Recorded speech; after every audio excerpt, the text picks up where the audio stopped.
계속적으로 설명하고 있는 게 RS485죠. 근데 RS485가 무슨 통신이라 그랬죠? 시리얼 통신이라 그랬잖아요. 근데 시리얼 통신이 사실 RS485만 있는 게 아니라 RS232 그리고 RS422 그리고 RS 이제 485 이렇게 있어요. 뭐 더 있기도 한데 우선은 대표적으로 시리얼 통신이다 하면 요 정도로 이제 생각을 하거든요.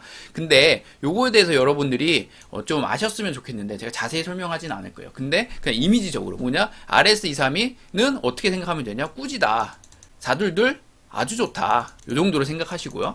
그리고 RS485는 좋다. 가장 많이 쓴다. 네, 요 정도로 기억하시면 될 것 같아요. 근데 왜 그런지에 대해서 좀 설명을 해야 될 것 같은데 RS232는 뭐냐면 1대1 통신밖에 안 돼요. 네, 그래서 제가 이제 꾸지다라고 했는데 그 다음에 뭐냐면 외부 영향을 많이 받아요. 지금 뭐냐면은 뭐 외부에 뭐 어떤 전파가 많이 흐른다던가 그러면 데이터가 깨지는 일들이 RS232에서는 좀 많이 일어나요. 그래서 RS232는 정말 심플한 기계가 바로 옆에 있을 때 서로 연결해가지고 쓰는 경우가 대부분이에요. 예. 하여튼 그렇다라는 걸 여러분들 아셨으면 좋겠고, 근데 RS232에서 그 다음에 발전된 형태가 RS422, RS485인데 RS422는 전 이중 방식이에요. 그 말은 지금 뭐냐면 데이터를 보낸과 동시에 받는 게 돼요. 그런데 이게 422이 현장에서 의외로 많이 안 써요. 왜 그럴까? 제가 이제 생각을 해봤는데 그 이유는 뭘지는 정확히 저도 모르겠지만 아마 선의 개수 때문에 그러지 않을까라는 생각이 들어요.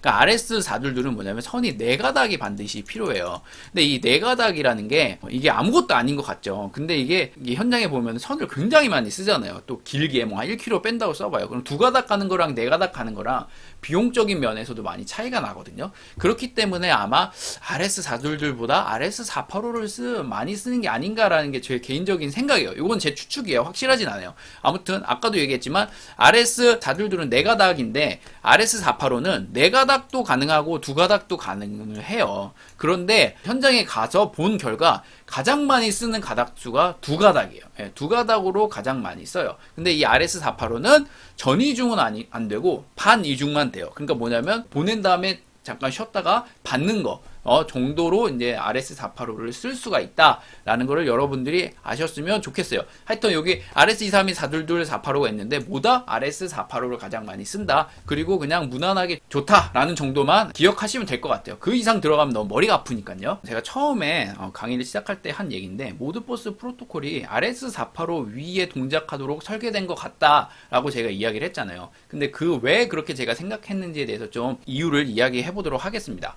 RS485의 중요한 특징이 뭐냐면 바로 멀티 드롭이 된다라는 거예요. 멀티 드롭이라는 게 뭐냐면 자 볼게요. 이 A라는 애가 하나 있고요. 이렇게 쭉 선이 있어요. 선이 있는데 여기 하나, 둘, 셋, 넷, 5개가 있고 여기에 B, C, D, E, F가 있다고 쳐봐봐요. 얘는 A예요. 얘는 B, C, D, E, F예요. 근데 A가 외치는 거예요.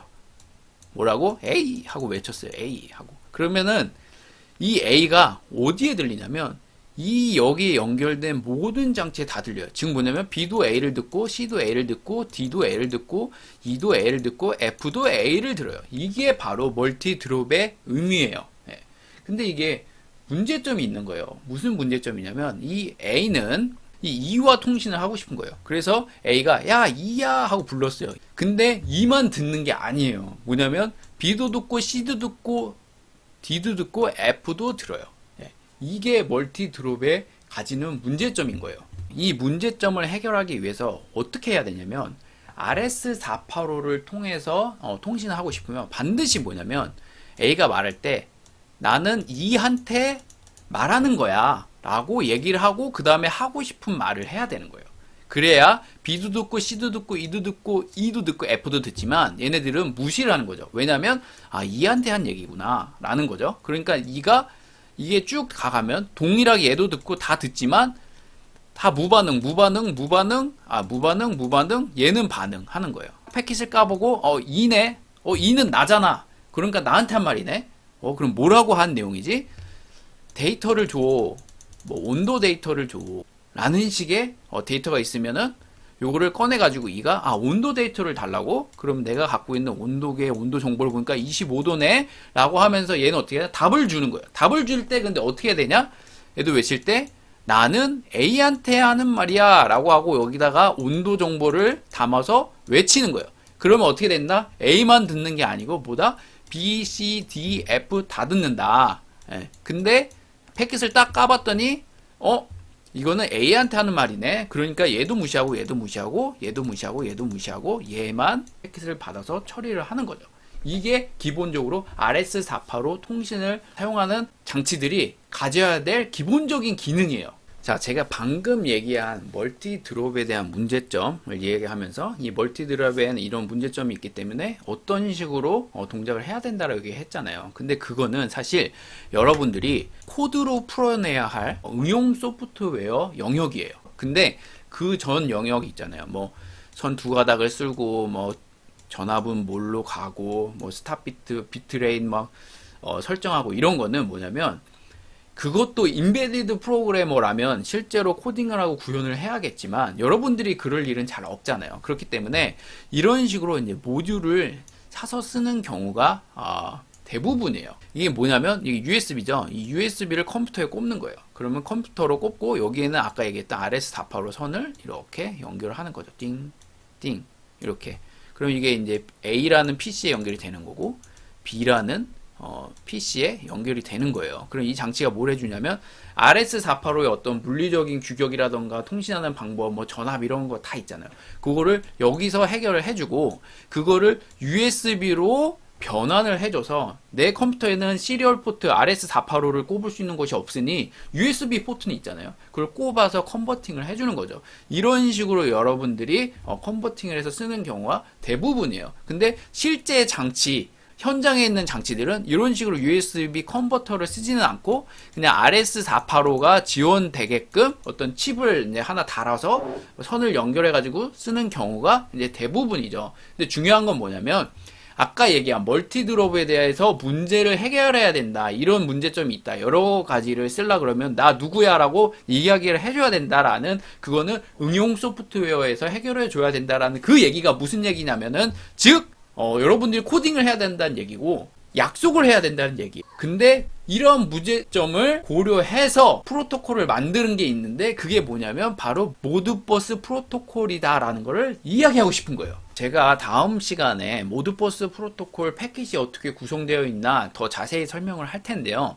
우선 그 전에 오늘 이야기한 흐름상 이것까지는 이야기를 해야 될 것 같아요. 뭐냐면 모드버스 패킷이 이런 식으로 이제 구성이 돼 있다고 쳐봐요. 하나, 둘, 셋, 넷, 다 이런 식으로 여기에는 한 바이트씩 들어가는 거죠. 근데 이 맨 앞에 뭐가 들어가냐면은 저는 SID라고도 부르는데 이게 뭐 슬레이브 아이디라고도 해요. 또는 한국말로는 국번이라고도 부르더라고요. 이게 얘기한 아까 여러 가지 장치가 있을 때 요렇게 장치가 쭉 이렇게 있을 때 아까 ABCD라고 했는데 이번에는 얘를 1번, 2번, 3번, 4번, 5번, 6번이라고 할게요. 그러면 여기에 뭐냐면 1번이 보낼 때 여기에 06을 써서 보내는 거예요.